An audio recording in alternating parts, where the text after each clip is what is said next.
Vamos a ver cómo acceder a bases de datos desde Java. Para ello vamos a utilizar el JDBC. ¿Qué es el JDBC? Como veis aquí, el JDBC o la Java Database Connectivity es una API de Java que nos permite a las aplicaciones Java interactuar con bases de datos. Proporciona un conjunto de interfaces y de clases que nos permiten realizar operaciones como conectarnos a una base de datos, ejecutar consultas SQL, procesar sus resultados, insertar datos, modificarlos, borrarlos.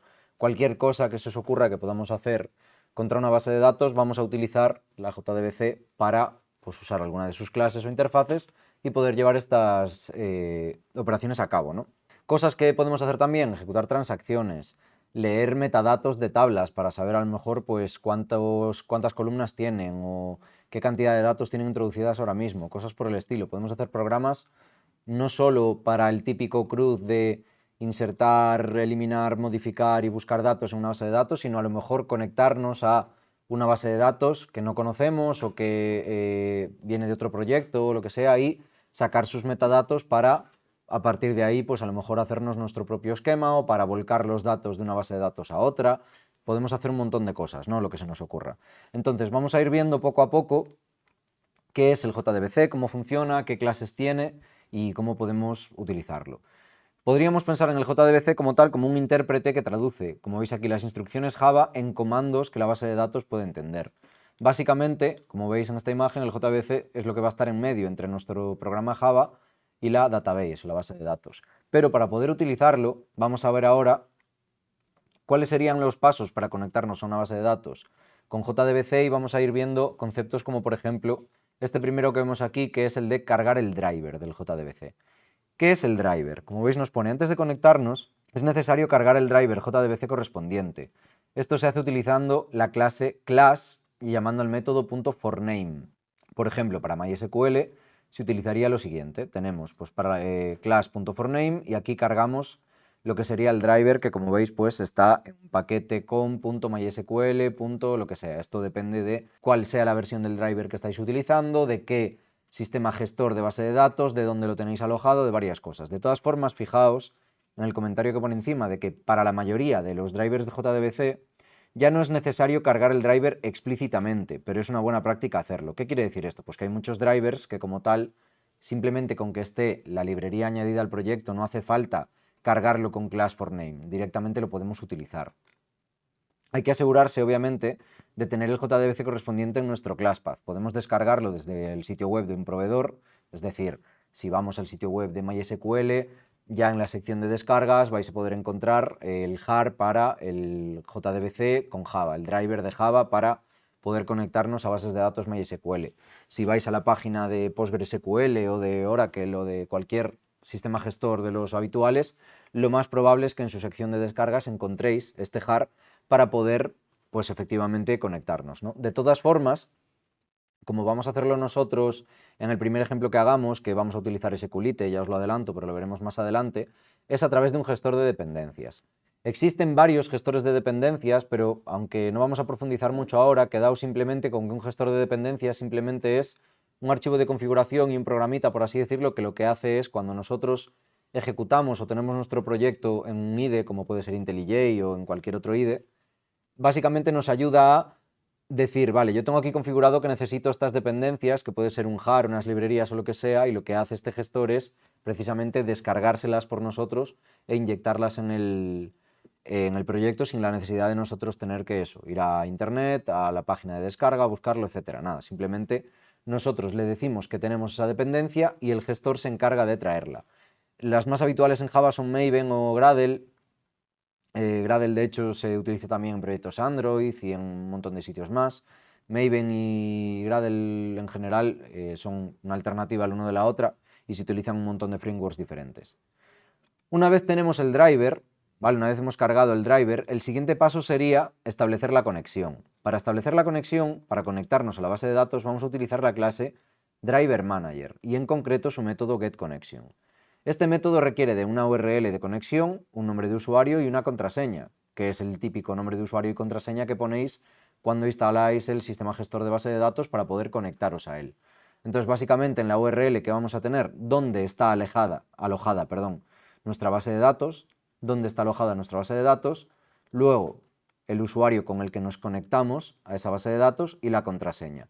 Teniendo estas tres cosas, nosotros podemos crear un objeto connection de la clase connection, que es el que luego utilizaremos para comunicarnos con la base de datos a través del método, como os decía, driver manager, get connection, y ahí le pasamos los tres datos que necesita. Es recomendable no almacenar las credenciales directamente en el código, sino en su lugar pues podemos utilizar variables de entorno o un archivo de configuración externo para mantener la seguridad de los datos sensibles, un archivo de propiedades de Java Properties, o simplemente pues a lo mejor tenerlo en un archivo Java aparte con constantes o algo por el estilo, pero bueno, lo ideal obviamente sería tener todo esto encriptado para que no salga el texto plano ahí con nuestra contraseña y nuestro usuario de conexión con la base de datos, ¿no? Pero aún así, pues depende de lo que estemos haciendo.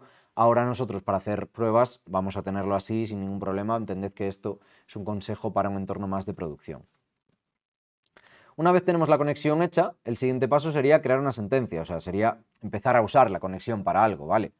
Da igual el tipo de sentencia que sea, vamos a utilizar una sentencia siempre a partir de, fijaos, nuestro objeto connection, que le hemos llamado conexión, lo vamos a usar para crear un objeto statement que hace referencia a las sentencias, por eso le hemos llamado sentencia, y nos va a devolver un objeto statement, la conexión.createStatement. CreateStatement ya nos devuelve un objeto statement con el que luego podemos trabajar, con el que vamos a poder pues, ejecutar código SQL, básicamente. También podemos utilizar PreparedStatement, que ya veremos más adelante las diferencias más grandes que hay entre el PreparedStatement y el statement, cuándo es mejor utilizar una u otra y qué diferencias hay. Fijaos que, bueno, en createStatement directamente lo podemos mandar vacío y esto nos devuelve una sentencia, pero el prepareStatement, pues aquí estamos haciendo un select all from usuarios donde el ID sea igual a, y aquí tenemos un interrogante. Ya hablaremos más adelante de estos interrogantes, de qué es lo que significan y para qué se utilizan. Una vez tenemos lo que sería la sentencia, el statement o el preparedStatement inicializados, habría que ejecutarlos. Para ejecutarlos tenemos el método executeQuery. El método executeQuery nos sirve para las consultas, es decir, para los select de SQL. Y el executeUpdate nos sirve para las consultas de actualización, es decir, para lo que serían las consultas DML, las Data Manipulation Language, insert, update, delete y todas las demás. Entonces, por ejemplo, si tenemos una consulta select, fijaos que tenemos sentencia, que era nuestro objeto statement. Después de haber utilizado el createStatement, llamamos a executeQuery haciendo select all from usuarios. Y este resultado no lo almacenamos directamente en un string ni en algo así, sino que lo almacenamos en un objeto resultSet. ¿Por qué lo almacenamos en un objeto resultSet? Porque select all from usuarios me va a devolver tantas filas como usuarios tenga en la tabla de usuarios. El resultSet es un objeto, que lo veremos más adelante, nos va a servir para poder ir recorriendo esos resultados y cada vez que, digamos, doy una vuelta por los resultados me va a devolver una fila y vamos a poder trabajar fila por fila.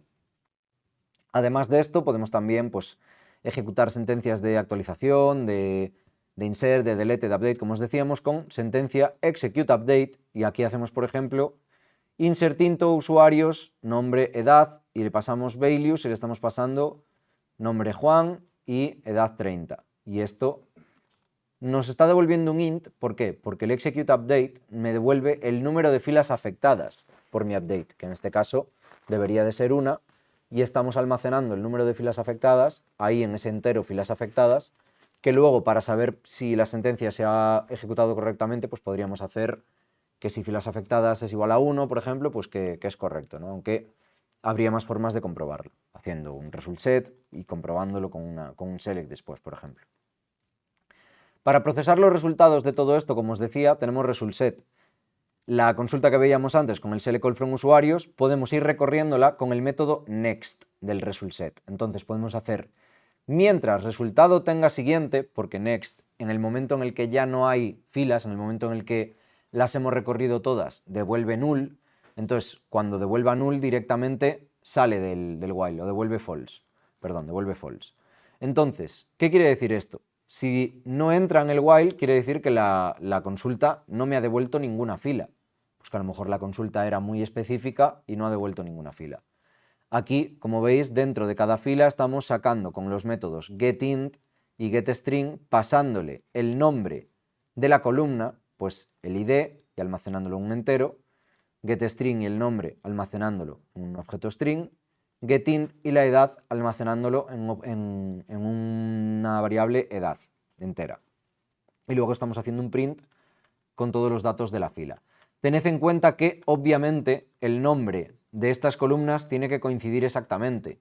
Esto podemos almacenarlo en constantes a lo largo de todo el proyecto para no estar pues, siendo propensos a errores, ¿no? De tener algún problema por escribir mal una columna u otra, etc. También tener en cuenta que todas estas acciones, todas las que estamos utilizando, o sea, todos los pasos que hemos visto hasta ahora, son propensos de ejecutar o de lanzar una excepción de tipo SQL exception, ¿vale? La excepción SQL exception, al igual que cuando vimos toda la parte de entrada y salida de datos con los ficheros, manejábamos todo el rato la IO exception, de input output exception, siempre que hagamos cualquier cosa contra base de datos vamos a manejar la SQL exception para controlar cualquier tipo de excepción que nos pueda soltar de una operación contra la base de datos no permitida, pues la conexión cerrada que se pierde porque el servidor de la base de datos se ha parado o por cualquier cosa, cualquier típico error que os puede pasar contra cualquier sistema gestor de base de datos, contra cualquier tabla SQL, nos va a poder pasar aunque lo estemos haciendo desde Java y hay que capturar esos errores para que no crashee el programa y para poder continuar con la lógica habitual, ¿no? Entonces ya hemos visto cómo procesar los resultados, lo que os decíamos, next mueve el cursor a la siguiente fila del resultado, es decir, el result set como tal es un cursor que apunta a cada una de las filas, apunta en principio a la primera y cada vez que hacemos next va apuntando a la siguiente fila hasta que llega un momento que no tiene más filas. Y como decíamos, getInt, pasándole el ID, pues nos devuelve el valor de la columna ID de la fila actual. Hay que acordarse, al igual que hacíamos con los recursos de los streams de datos, para los archivos y todo esto, de cerrar absolutamente todos los recursos. Entonces es importante cerrar la conexión, la sentencia y el resultado. Todo esto, obviamente, si lo hacemos dentro de un try catch, podemos también abrir las cosas dentro del try, como ya hemos visto, para que directamente cuando terminemos el bloque try se cierren automáticamente. Esto mismo que os decía, ¿no? Aquí lo de cerrar los recursos lo podemos hacer en un bloque finally o utilizar try with resources, que era precisamente esto que os comentaba. Fijaos que aquí, dentro del try, inicializamos la conexión, además inicializamos la sentencia, inicializamos el result set y como ya el while procesamos los resultados dentro, si no se va por el catch, cuando finaliza el código del while, ya directamente va a cerrar tanto la conexión como la sentencia como el resultado.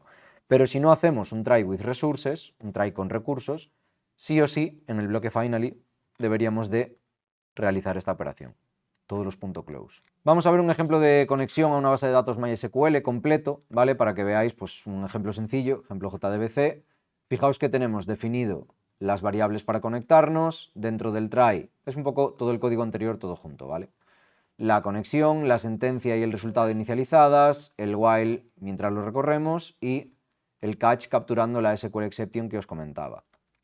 Ahora bien, vamos a pararnos un poquito más en las clases y las características de JDBC, empezando por, la clase connection y el driver manager, que poco más allá de lo que hemos visto nos va a interesar, ¿no? La clase connection como tal representa una conexión a la base de datos, nos permite crear sentencias, gestionar las transacciones y obtener metadatos de la base de datos, que lo veremos más adelante.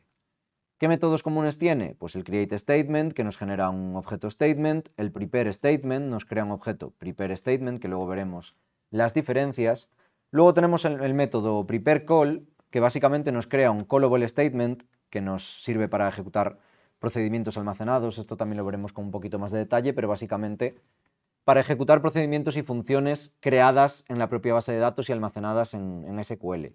Si no lo habéis visto en base de datos, ya lo veréis, pero básicamente es el generar eso, funciones o procedimientos que efectúan acciones contra sus propias tablas de la base de datos. SetAutoCommit establece el modo de autocommit en la conexión, esto lo veremos un poco más en detalle cuando hablemos de las transacciones, igual que el commit, que nos confirma la transacción actual, el rollback la deshace y el close, que nos cierra la conexión con la base de datos, es decir, libera los recursos que está utilizando el objeto connection.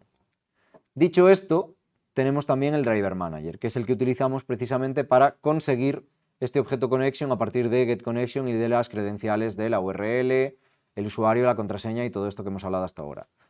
Métodos comunes. tenemos el getConnection, que es el que hemos visto para obtener ese objeto connection, el getDrivers, que nos devuelve una numeración de los drivers del JDBC registrados, que esto lo podemos hacer incluso para conectarnos a varias bases de datos que tengamos pues en bucle, con getDrivers, recogerlos todos y conectarnos a todas o cosas por el estilo. Y tenemos registerDriver, al que le llega un driver para registrar un nuevo driver de JDBC.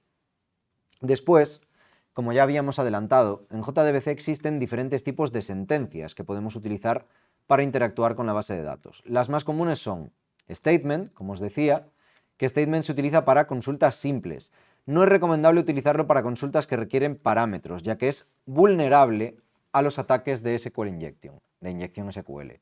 Es decir, vamos a intentar priorizar statement solo para consultas que no requieren de que nosotros enviemos datos, sino que simplemente ya tienen en lo que sería su execute query todos los datos que necesitan. Es decir, si tenemos que pedirle algo al usuario de que me introduzca el nombre que quiere buscar, por ejemplo, es mejor utilizar siempre prepared statement que statement por seguridad. Dicho esto, vamos a ver los métodos comunes y hacer una comparativa un poco más exhaustiva.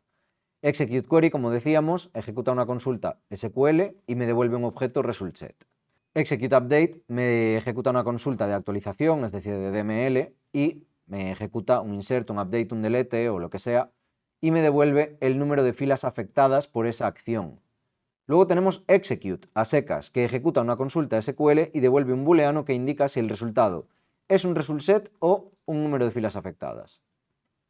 Tenemos también add batch, que lo vamos a ver un poco más en detalle con un ejemplo un pelín más adelante, un ejemplo sencillo, pero básicamente lo que podemos hacer con add batch es añadir consultas SQL en lote para luego ejecutarlas todas juntas. Execute batch ejecuta todo lo que tengamos en el lote de consultas. Clear batch nos limpia este lote y luego tenemos métodos como setFetchSize, que nos establece el número de filas que se recuperan en cada llamada con el método executeQuery. setMaxRows nos ejecuta, básicamente establece el máximo de filas. Si nos interesa a lo mejor coger, pues queremos hacer un select grande pero queremos solo los 10 primeros resultados o algo por el estilo, para eso podemos ejecutar setMaxRows 10 y ya estaría.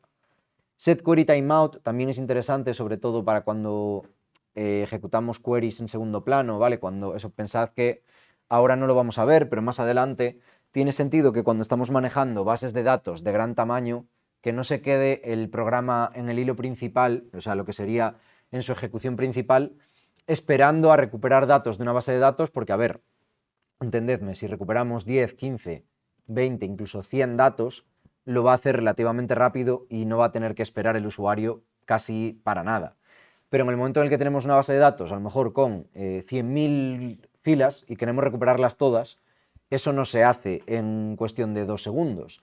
Entonces, lo lógico es hacer esa consulta en una subrutina, en una corrutina o en un hilo aparte, no en el hilo principal, mientras el programa se sigue ejecutando para que el usuario, pues si tiene una interfaz gráfica o algo por el estilo, no vea como que el programa se ha congelado y no sepa si es que ha dejado de funcionar o si es que todavía está cargando. Entonces, ese tipo de operaciones se suele hacer en corrutinas, en hilos aparte, pero todo eso ya lo veremos más adelante, no lo vamos a ver ahora vamos a hacer consultas sencillitas que nos devuelvan pocos datos para aprender a manejar esto simplemente, pero entended que cuando tenemos una consulta muy larga, puede ser que queramos establecer un timeout por si acaso pues nos pasamos de X tiempo, pues no hacer esperar más al usuario y a lo mejor decirle que pues, en este momento está muy saturada la conexión o el servidor y que no, si tarda más de X tiempo, pues que corte ahí la operación, ¿no? Todo esto lo hemos visto para statement, que como os decía no es lo más recomendable si le vamos a estar mandando parámetros a la consulta. Para eso tenemos prepared statement, que se utiliza para ejecutar consultas precompiladas. Permite establecer parámetros y es más seguro que statement porque evita, como os decía, la inyección SQL. Para un prepare statement simplemente vamos a utilizar connection.prepare statement y fijaos que la lógica va a ser siempre la misma. Este prepare statement hace un select call from usuarios where id es igual a y le ponemos un interrogante ahí al final. Ese interrogante, que puede ser uno o puede ser varios, representa ese parámetro que nosotros le vamos a mandar más adelante a ese prepare statement. Entonces, más adelante, con esa sentencia que vamos preparando, tenemos que setearle tantos valores como interrogantes tenga. Yo en este caso solo tengo uno, pero si tuviera 3, pues tendría que ejecutar 3 sets para darle valor a cada uno de los interrogantes. En este caso lo que estoy haciendo es un selecall from usuarios where id sea igual a 1, porque le estoy diciendo aquí que en la posición 1 meta un 1. Una vez tenemos lo que sería la sentencia preparada, ya preparada, valga la redundancia, ya podemos ejecutar execute query para buscar ese resultado.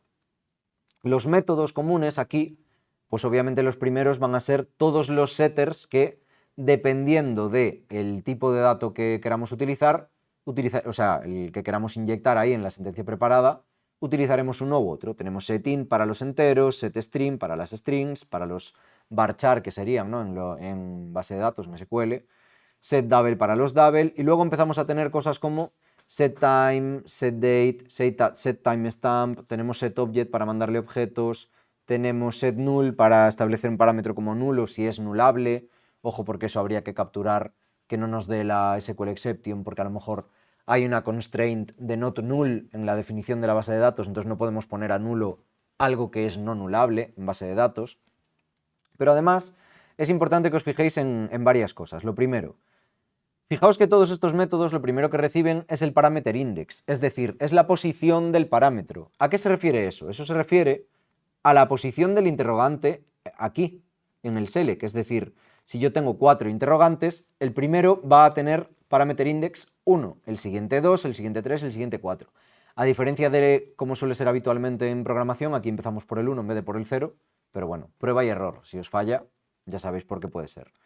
Otra cosa que tenéis que tener en cuenta es que con ciertos datos, como por ejemplo los de fechas y de horas, fijaos que aquí lo que recibe, ya os está indicando aquí, que es un date del paquete java.sql.date. Y cuidado con esto, porque os recuerdo que en Java tenemos también otros paquetes parecidos, incluso con el mismo nombre, como es el java.util.date. No son el mismo objeto y van a producir posibles errores no de compilación ni nada por el estilo, pero errores de que vamos a intentar mandarle una fecha y si el objeto fecha que nosotros hemos creado, el objeto date, era de java.util.date, a lo mejor el setDate lo admite porque puede ser que el tipo de datos sea parecido o directamente nos da un error y no lo admite, pero si lo admitiese, tened cuidado con las conversiones que hacemos de un tipo a otro, porque puede ser que nosotros pongamos 12 de enero de 2003 y por cómo está la conversión hecha, si nos equivocamos en cómo convertir un objeto date de java.util.date a un objeto date de java.sql.date, puede ser que hagamos mal la conversión y en vez de 12 de enero del 2003 nos salga ahí 15 de diciembre de 1994. O sea, hay que tener en cuenta que esas conversiones, cuando hablamos sobre todo pues, de objetos que representan una hora, una fecha o un timestamp, que básicamente son las dos cosas, o cualquier cosa por el estilo, hay que hacer muy bien esa conversión de un tipo de objeto a otro para no tener ese tipo de errores. Y sobre todo ya cuando trabajamos a nivel de contadores de tiempo y cosas por el estilo. Bien, tenemos también setBlob y setClob, que los veremos un poquito más adelante, que básicamente nos van a servir para ficheros de binarios, es decir, almacenar en base de datos imágenes, ficheros largos, cosas por el estilo. Podemos setear arrays también, podemos setear un stream de tipo ASCII, es decir, un flujo de datos de ASCII, un stream de datos binarios. Bueno, ya veis que hay un montón de setters diferentes para los distintos tipos de datos que podemos imaginarnos de introducir en una base de datos. Y estos son solo unos cuantos ejemplos. Si os vais a la API de Oracle, donde salen todos los métodos, veréis que hay todavía más. ¿Qué diferencias principales encontramos entonces entre statement y prepare statement? Bueno, vamos a ver a la izquierda la característica, en el medio vamos a tener lo que ocurre con statement y en la derecha lo que ocurre con prepare statement. En cuanto a la seguridad, como decíamos, statement va a ser vulnerable a la SQL injection y prepare statement está protegido a priori con la SQL injection. No quiere decir que sea imposible que nos hagan SQL injection con prepare statement, pero sí que va a ser mucho más complicado. El rendimiento es menos eficiente para consultas repetidas con statement y es más eficiente para consultas repetidas con prepare statement. Consultas repetidas nos referimos a consultas que queremos hacer varias veces, la misma consulta. Statement no admite parámetros y prepare statement sí. En la recompilación se recompila el statement cada vez que se ejecuta. Sin embargo, el prepare statement se compila una vez y cada vez que se vuelve a ejecutar se reutiliza. Por eso precisamente es más eficiente para consultas repetidas, porque ya tenemos la consulta precompilada. ¿Cuándo usar uno u otro? Bueno, statement en consultas simples, prepare statement en complejas y seguras, y métodos de ejecución, como veis, son los mismos, execute query y execute update. Los métodos de parámetros solo se admiten, obviamente, en la opción que admite parámetros. Los métodos de retorno, para ambos, execute nos devuelve un booleano, ambos lo cerramos con close, y en ambos hay que manejar la SQL exception. Dicho esto, vamos a continuar con más clases, como puede ser el result set, que el result set es precisamente ese objeto con los resultados de una query, de un insert o de, bueno, un insert no, que nos va a devolver el número de filas, ¿no? Pero los resultados de una query, de una consulta SQL. Este objeto nos va a permitir iterar sobre los resultados para acceder a los datos fila por fila. Como ya hemos visto antes, lo almacenamos en un objeto result set, hacemos el execute query y con next lo vamos recorriendo. Métodos comunes, next es el que mueve el cursor a la siguiente fila, y luego tenemos los getters para cada tipo de dato. Estos getters son exactamente los mismos, o debería de haber casi su equivalente en el setter del prepare statement. Es decir, si teníamos setInt para insertarlo como parámetro, vamos a tener getInt, si teníamos setString, vamos a tener getString, etcétera, etcétera. Pero fijaos que reciben el column index. Ojo, aquí no está puesto, pero todos estos métodos están sobrecargados en cuanto a que podemos acceder a getInt pasándole el column index, es decir, la posición de la columna, o también podemos pasarle el nombre de la columna. Cualquiera, o sea, dependiendo de cómo estemos trabajando, nos puede interesar más acceder por orden o acceder por nombre, como queráis. Luego tenemos también el getMetadata, que nos obtiene un objeto resultSetMetadata, que proporciona información sobre la estructura del resultSet, como el número de columnas, los nombres de las columnas y los tipos de datos. Ojo, esto es interesante, sobre todo porque muchas veces a lo mejor no tenemos acceso a ver cómo es una base de datos por dentro, sino que tenemos acceso a una vista simplemente. Pues podemos directamente hacer un get all sobre esa vista, y si no tenemos ni siquiera acceso a la documentación de cómo es la vista o cualquier cosa, podemos sacar los nombres de todas las columnas para luego seguir ejecutando queries y cosas por el estilo, con el result set metadata de básicamente hacer una primera query pidiendo todos los datos, un get all, y a partir de ahí con los metadatos pues saber de qué tipo son las columnas, cuántas columnas tenemos, qué nombres, etcétera, etcétera. Habíamos visto también ahí atrás, que ya os había comentado, los callable statement. Los callable statement se utilizan para ejecutar procedimientos almacenados en la base de datos, es decir, nos va a permitir llamar a funciones y procedimientos definidas dentro de la base de datos. Imaginaos que en la base de datos tenemos un procedimiento llamado obtener usuarios, o una función obtener usuarios, dependiendo del SGBD. Podemos crear un callable statement, llamado en este caso sentencia llamada, hacemos conexión y con el método prepareCall, esto es importante, tenemos que utilizar prepareCall porque es el método que nos devuelve un objeto callable statement, aquí dentro le pasamos el código para hacer esa llamada. Y luego, en un result set, vamos a almacenar el resultado de ejecutar execute query con ese callable statement. ¿Qué me va a devolver el resultado? Pues el resultado de lo que devuelva este procedimiento, esta función. Los métodos más comunes son muy similares a los de prepare statement en cuanto a que podemos también, pues eso, setear datos, etcétera, etcétera, pero también incluye métodos para registrar los parámetros de salida. ¿Por qué? Pues porque obviamente al estar ejecutando una función o un procedimiento de una base de datos, esto me puede dar un resultado. Podemos registrar un parámetro de salida con registerOutParameter y pasándole el índice, es decir, el orden del parámetro de salida, y el tipo SQL. Ya veis que pues con el int, vamos a ver, dependiendo del int que le pasemos, tendremos un tipo u otro. Con getInt, getString, getDouble, getDate, getTime, etcétera, etcétera, vamos a obtener un valor de un parámetro de salida del tipo correspondiente al getter que estamos utilizando. Y como veis, también tenemos aquí los tipos de datos blob, club, etcétera. Bien, vamos a continuar viendo características un poquito más avanzadas de JDBC.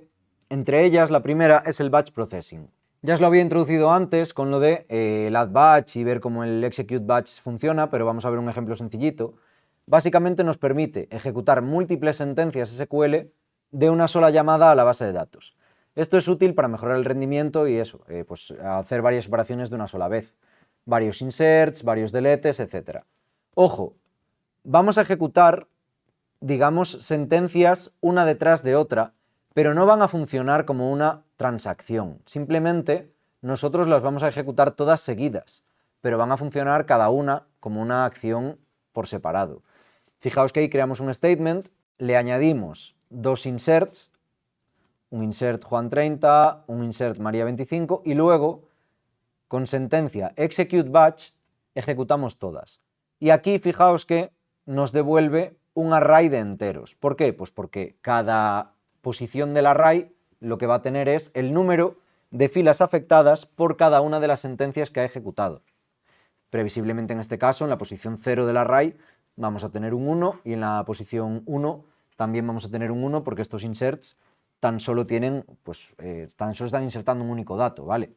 Pero si tuviéramos a lo mejor un insert, un select, un update que afectase a varias filas o un delete o lo que sea, pues en cada posición del array tendríamos el número de filas afectadas por cada una de las sentencias. Aún así, como os decía, funcionan como sentencias separadas, se ejecutan una detrás de la otra. Si nosotros queremos ejecutar alguna transacción, es decir, una operación de forma atómica, vamos a tener que trabajar con el Transaction Management, es decir, la gestión de transacciones que se va a hacer con tres métodos principalmente, que son el setAutoCommit, el commit y el rollback. El setAutoCommit, fijaos que ya directamente lo ponemos a false, básicamente lo que estamos haciendo es parar el autocommit. Esto, si no lo habéis visto en base de datos, básicamente el autocommit por defecto suele estar a true y esto quiere decir que cada vez que ejecutamos una operación se comitea directamente, es decir, afectan los cambios directamente contra la base de datos.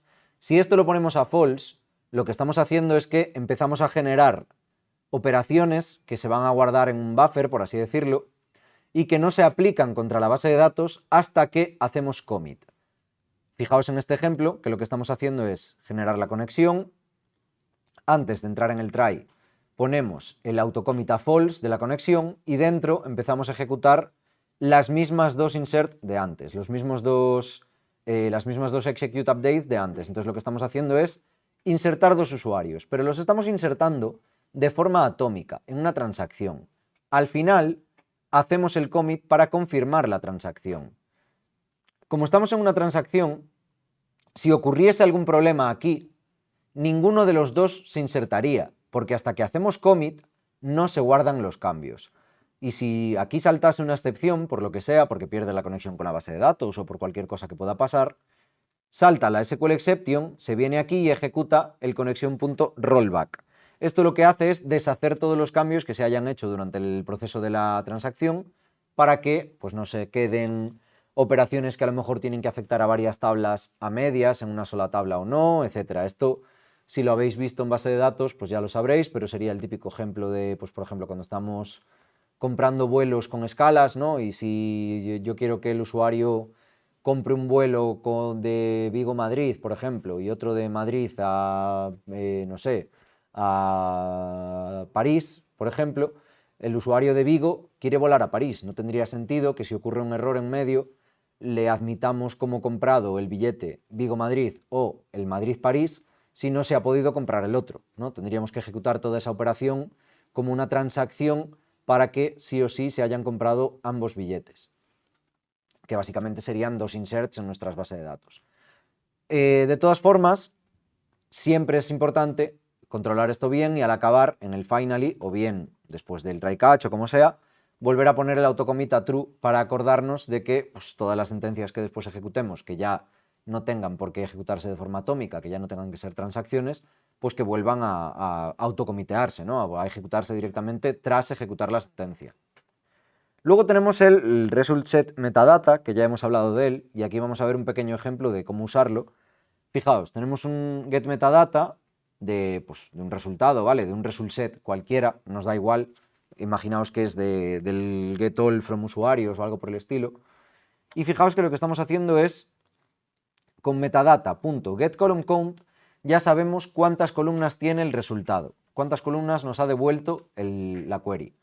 Pues podemos recorrerlas de 1 en adelante, porque acordaos que empezamos en 1 aquí, a diferencia de con los arrays que empezamos en 0. Vamos a recorrerlas de 1 hasta el número de columnas final. Ojo, menor o igual. ¿Por qué? Porque el último número de columnas está incluido. Como empezamos en 1, Si yo tengo 3 columnas, las columnas son 1, 2 y 3, tengo que llegar al 3.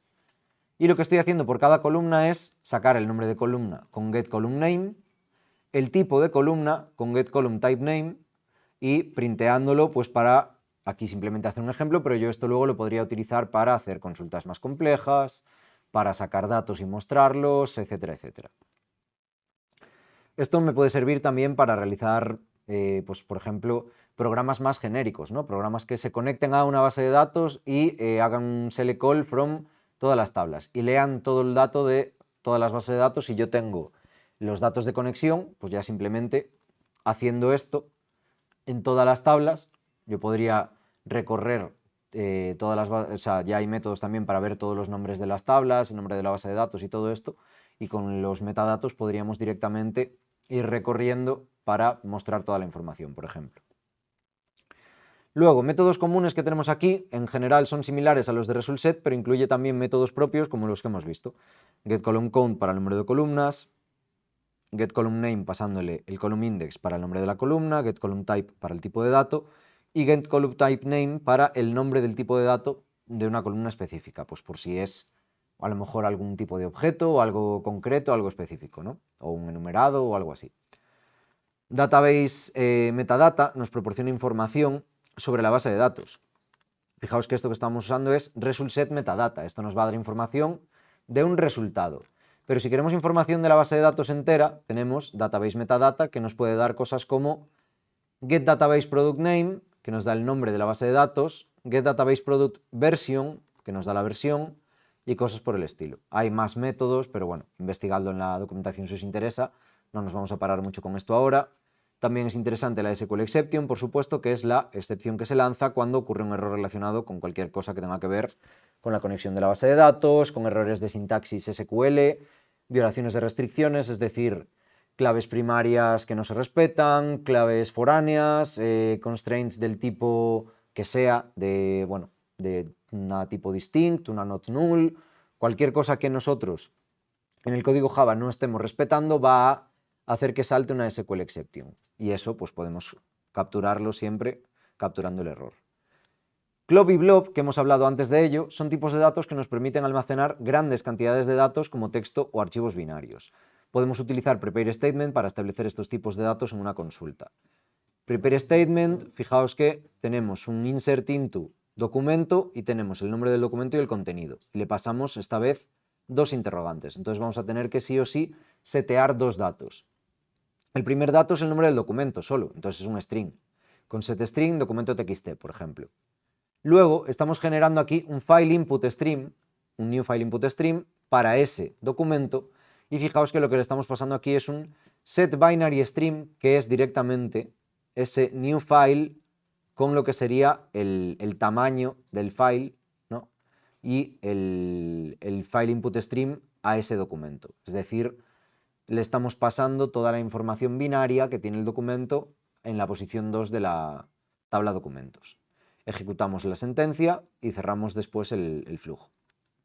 Ya os pongo aquí que, pues bueno, en este ejemplo se utiliza setBinaryString para establecer un archivo binario como parámetro de consulta. Esto es útil para almacenar archivos en la base de datos, como pueden ser imágenes, documentos, vídeos, música, cualquier tipo de dato binario que no sea texto plano, ¿no? ¿Tipos de datos en JDBC? Pues normalmente los mismos que tenemos en una base de datos, pero en una base de datos SQL, es decir, los tipos básicos SQL como integer, varchar, date, timestamp para marcas de tiempo, blob para binarios grandes, glob para caracteres grandes, es decir, archivos de texto grandes, archivos binarios, cosas que nos ocupan un poquito más. Y nada, podemos setearlos siempre con sus setters, cogerlos con sus getters correspondientes, etcétera, etcétera. Vamos a ver ahora unos cuantos ejemplos más, muy rápidamente, de consultas con prepareStatement, consultas o ejecuciones, ¿no? Vale, como ya hemos visto, se marcan los parámetros que nosotros le queremos mandar a la sentencia preparada, al prepareStatement, con los interrogantes y teniendo en cuenta su posición. Entonces, vamos a ver diferentes ejemplos. Aquí tenemos un ejemplo de cómo insertar un nuevo usuario. Esto ya lo hemos visto, ¿vale? Es el de insert into usuarios que acaba con los dos interrogantes, con el nombre y la edad, y básicamente lo que hacemos es, en la posición 1, setear el nombre y en el 2 la edad. Y luego ejecutamos y filas afectadas debería devolvernos 1. Hay que capturar, como siempre, la SQL exception por cualquier problema que pueda ocurrir. Aquí, obviamente, es muy típico que ya cuando empezamos a tener varios interrogantes seguidos, esto, ya digo, puede dar pie a confusión, puede dar pie a que nos equivoquemos, que nos olvidemos de algún parámetro que tenemos que pasarle al prepare statement, que le mandemos en una posición un tipo que no es y cosas por el estilo.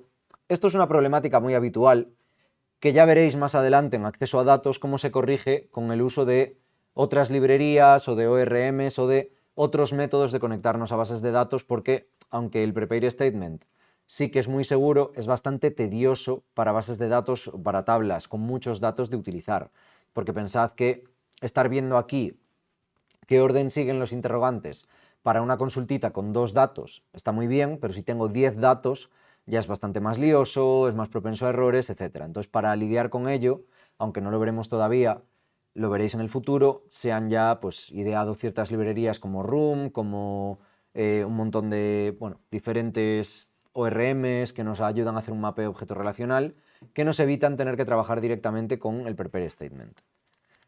Dicho esto, vamos a ver unos cuantos ejemplos. Como os decía, consulta de un parámetro.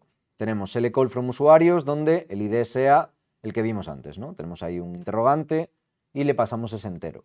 Con múltiples parámetros, el mismo que hemos visto, donde el nombre es igual a el interrogante y la edad a otro. Y le seteamos sus parámetros y ejecutamos la sentencia. Un update con parámetros se ejecuta exactamente igual. Tenemos aquí un update usuario, set edad igual a, donde nombre es igual a otro interrogante. Pues nada, seteamos cada cosa en su lugar, ejecutamos y funciona igual. La eliminación, lo mismo. Delete from parámetros, where from usuarios, perdón, where id es igual al interrogante. Le seteamos el id y borramos sin mayores problemas. Un insert con parámetros, lo mismo, insert usuarios, values y dentro de values los interrogantes separados por comas. Consulta con múltiples parámetros y ordenación. Pues podemos directamente los parámetros y ordenamos por edad o lo que sea. Una consulta con límite de resultados. Tenemos la consulta que sea y le ponemos un interrogante al límite y entonces nosotros aquí en el setInt podemos setear cuántos resultados queremos. Parámetros y agrupación con un group by y podemos pues directamente, pues ahí tenemos el group by agrupando por nombre y un having count también para no pasarnos de que no sea mayor a lo que le pasamos como segundo parámetro. Consulta con parámetros y una unión de tablas, por ejemplo. Pues tenemos aquí una consulta sobre varias tablas, select nombre y fecha from usuarios, haciendo un join con órdenes, donde el ID de los usuarios sea igual al usuario que tenemos como clave foránea en la tabla de órdenes, donde la edad del usuario sea mayor a el parámetro que le pasamos. Y aquí le pasamos pues que sea mayor a 25, por ejemplo. Ya veis que todas funcionan exactamente igual, es decir, una vez aprendemos a hacer una cosa, si sabéis manejaros con SQL y con un driver, y pues poco más hay que aprender, o sea, ya es prueba y error, y machacar, machacar y machacar el tema, no tiene mucho más.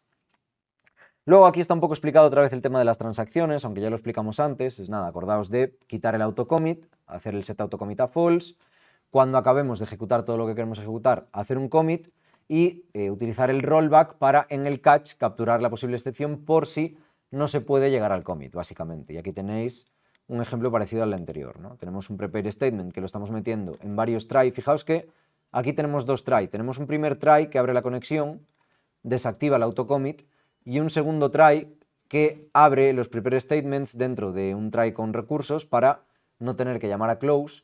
Y dentro del try interno lo que estamos haciendo es establecer los valores de los parámetros, de los inserts. No ejecutamos aquí el commit, sino que lo que estamos haciendo es, en caso de excepción, hacemos rollback. En el primer finally ponemos el autocommit a true y como volvemos a activar el autocommit ya se ejecuta el commit. Y aquí en el segundo catch capturamos también la SQL exception. En este ejemplo, como decíamos, se desactiva el autocommit antes de las inserciones. Si ocurre un error en cualquiera de las operaciones, se deshacen todos los cambios realizados utilizando rollback. Y si todo sale bien, se confirma la transacción automáticamente al cerrar la conexión. Es decir, Podríamos llamar a commit y sería correcto, no pasa nada, pero si no, en el momento en el que se cierra el prepare statement, ya se llama commit el solo porque hemos vuelto a poner el autocommit a true. De todas formas, podéis ponerlo para aseguraros de que se ejecuta sin ningún problema. Tras la ejecución de las operaciones, se vuelve a activar el autocommit para las futuras transacciones. Como ya teníamos dicho, pues eso, las transacciones son especialmente útiles en aplicaciones que requieren consistencia de datos como sistemas bancarios, gestión de un inventario, el ejemplo que pusimos antes de una compra de unos vuelos con escalas o cosas por el estilo, y asegurarse así de esta forma que todas las operaciones se realicen correctamente y que ninguna de ellas se aplique, evitando así corrupción de datos, ¿no? Y con esto pues estaría visto todo lo que sería la primera parte de este tema. Lo que vamos a ver a continuación es cómo utilizar todo esto en IntelliJ y utilizando SQLite como sistema gestor de base de datos.